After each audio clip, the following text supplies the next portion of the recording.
আমাকে ভয় দেখানো হয় বিভিন্নভাবে। এই জীবন যদি জাতির জন্য উপহার দিয়ে যেতে পারি আমার জীবন সার্থক। আমাকে ভয় দেখায় লাভ নাই ভাই। আমি একজনকেই শুধু ভয় করি, দ্বিতীয় আর কাউকে পরোয়া করি না।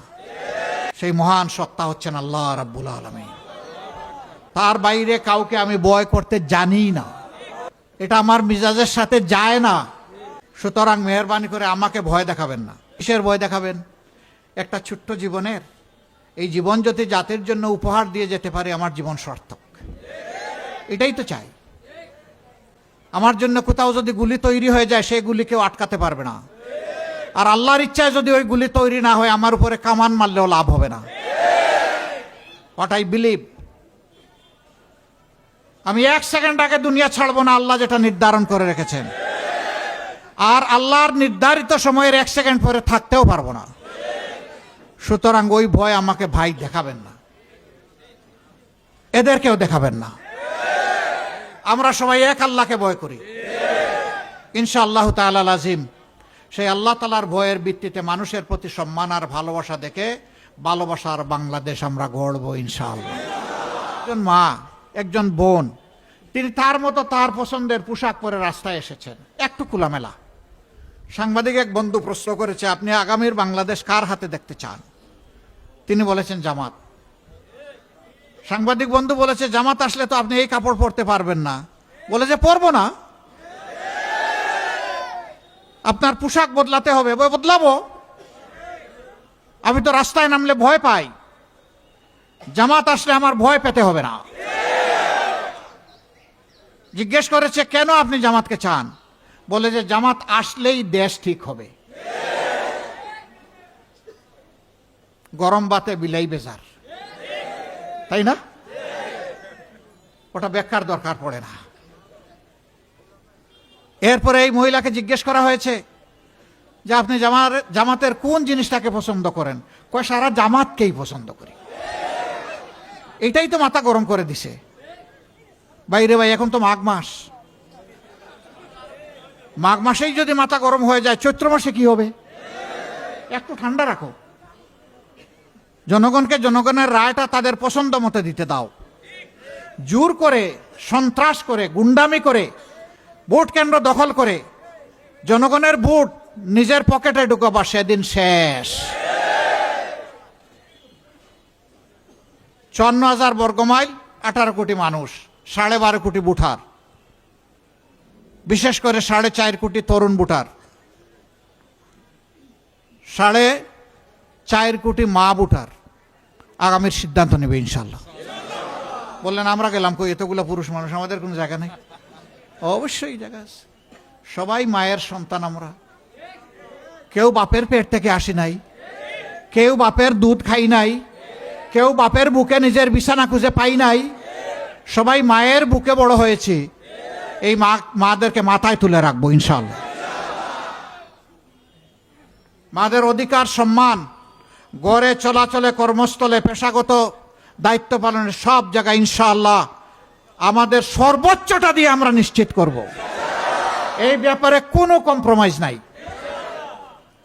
আর যুবকদেরকে বলে দিচ্ছি, তৈরি হয়ে যাও, হাত মজবুত করো। ইনশাআল্লাহ এই বাংলাদেশ তোমাদেরকে গড়তেই হবে। এই বাংলাদেশকে আর কাউকে ভাঙাচোরা করতে দেব না ইনশাআল্লাহ। আগামীর ইনসাফের বাংলাদেশ, ফেসিবাদ মুক্ত বাংলাদেশ, অন্য দেশের দাসত্ব মুক্ত বাংলাদেশ, মানবিক বাংলাদেশ গড়ার জন্য আজকে বাংলা জেগে উঠেছে। আর সকল জায়গায় আলহামদুলিল্লাহ জনস্রোত শুরু হয়েছে। এই স্রোত ইনশাল্লাহ মুক্তির মঞ্জিলে গিয়ে থামবে। ওই 12 তারিখ পর্যন্ত না। এই দেশ থেকে সমস্ত আবর্জনা মুক্তি করে আমাদের শিশুদের মানবিক বাংলাদেশ, মা বোনদের মানবিক বাংলাদেশ, তরুণ তরুণী যুবক যুবতীদের মানবিক বাংলাদেশ, সেই বাংলাদেশ গড়া পর্যন্ত এই মিছিল থামবে না। এই মিছিল চলবে। আমি মরবো না বাঁচবো এটা আল্লাহর ফয়সালা, কিন্তু মিছিল থামবে না ইনশাআল্লাহ। সবাই এক আল্লাহকে ভয় করি ইনশাআল্লাহ তাআলা আজিম। সেই আল্লাহ তাআলার ভয়ের ভিত্তিতে মানুষের প্রতি সম্মান আর ভালোবাসা দেখে ভালোবাসার বাংলাদেশ আমরা গড়ব ইনশাআল্লাহ। আপনারা সাথে থাকবেন তো? প্রথম ভোটটা কিসে হবে? না, প্রথম ভোট হবে হা। ওইটা দিয়ে শুরু। ওইটা হলো আমাদের যুব সমাজকে সম্মান করা। ওটা হলো আগামীর নতুন বাংলাদেশ গড়ার বার্তা দেওয়া। প্রথম ভোট কি হবে? দ্বিতীয় ভোটটা কি হবে? দাড়িপাল্লা ঠিক থাকবে তো ইনশাল্লাহ? দাড়িপাল্লা কেন প্রতীক জানেন? আমরা বলেছি আমরা ন্যায় বিচার কায়েম করব। আমরা ওই পাল্লাতে মেপে যার যেটা হক তার ঘরে সেটা পৌঁছে দেব ইনশাআল্লাহ। এই এলাকার সমস্ত সমস্যা, ড্রেনেজ, জলাবদ্ধতা, তারপরে ময়লা আবর্জনার ম্যানেজমেন্ট, তারপরে ময়লার ভাগাড় হয়ে গেছে 3টা চ্যানেল বা ছড়া, মাদক, অস্ত্রের ঝনঝনানি, সন্ত্রাস, চাঁদাবাজি। ইনশাআল্লাহ দোয়া করেন আপনাদের ইনসাফের প্রতীক যদি বিজয়ী হয় তাহলে কিছু মাস্তান আছে পরের দিন এলাকা ছেড়ে ফেলাবে। এরপরে যারা থাকবে তাদেরকে আমরা আশ্বস্ত করব, ওই মন্দ কাজ ছেড়ে দাও। তোমাদের যদি সমস্যা থাকে, আল্লাহ আমাদেরকে যে রিজেক্ট দিয়েছে ওইটা বাক করে খাবো। তারপরেও হারাম চাঁদা কারো কাছ থেকে আর নিতে পারবা না, নিতে দেয়া হবে না। ইনশাল্লাহ ব্যবসায়ীরা ব্যবসা করবেন, রাতের বেলা শান্তিতে ঘুমাবেন। ইনশাআল্লাহ বাড়িওয়ালারা বাড়ির খেদমত করবেন, কোনো চাঁদাবাজ এসে বলতে পারবে না আমার অংশ আমাকে দেন। এটা কিসের অংশ? তোমার অংশ না তোমার বাবার অংশ? এখানে এসে দাবি করো। এই দুর্নীতি আর চাঁদাবাজ, এই দুইটা যদি বন্ধ হয়ে যায়, বাংলাদেশের মানুষের জীবনে 70% শান্তি নেমে আসবে। বাকি 30% ইনশাল্লাহ আইন দিয়ে নিয়ন্ত্রণ করা হবে, আইন মানতে বাধ্য করা হবে। অবশ্য প্রেসিডেন্ট, প্রধানমন্ত্রী, মন্ত্রী পরিষদের সদস্য, এমপি তারা কিছুটা আইনের বাইরে থাকবেন, তাই না? না, একজন সাধারণ মানুষকে যে অপরাধের কারণে শাস্তি দেওয়া হবে, দেশের প্রেসিডেন্ট, প্রধানমন্ত্রী যদি সেই অপরাধ করে থাকেন কাউকে ছাড় দিয়ে কথা বলা হবে না। আজ আমি আপনাদেরকে সাক্ষী রেখে এখানে বলে যাচ্ছি, আমি জানি না আল্লাহ তার কোন গুলামকে দিয়ে কোন কাজ নেবেন।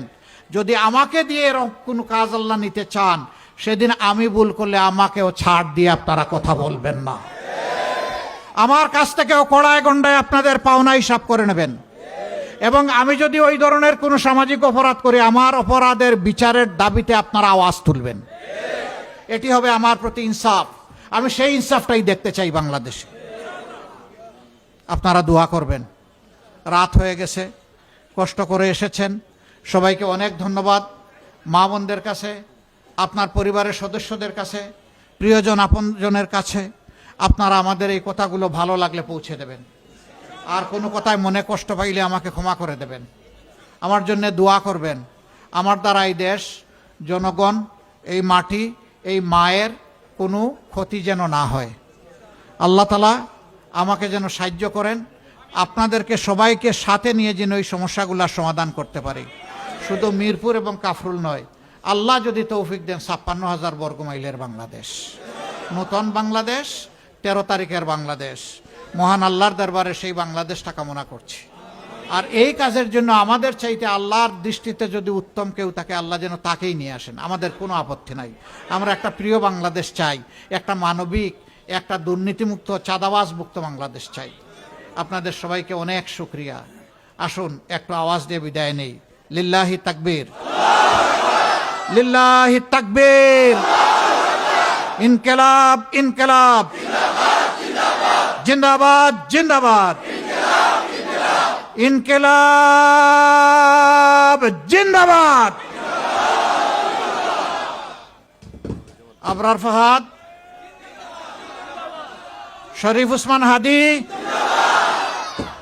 আবু সাইদ, তোমাদেরকে, তোমাদের সহযোদ্ধা শহীদদেরকে কথা দিচ্ছি, তোমাদের উপর যে জুলুম করা হয়েছে তার বিচার বাংলাদেশে হবে ইনশাআল্লাহ। আসসালামু আলাইকুম ওয়া রাহমাতুল্লাহ।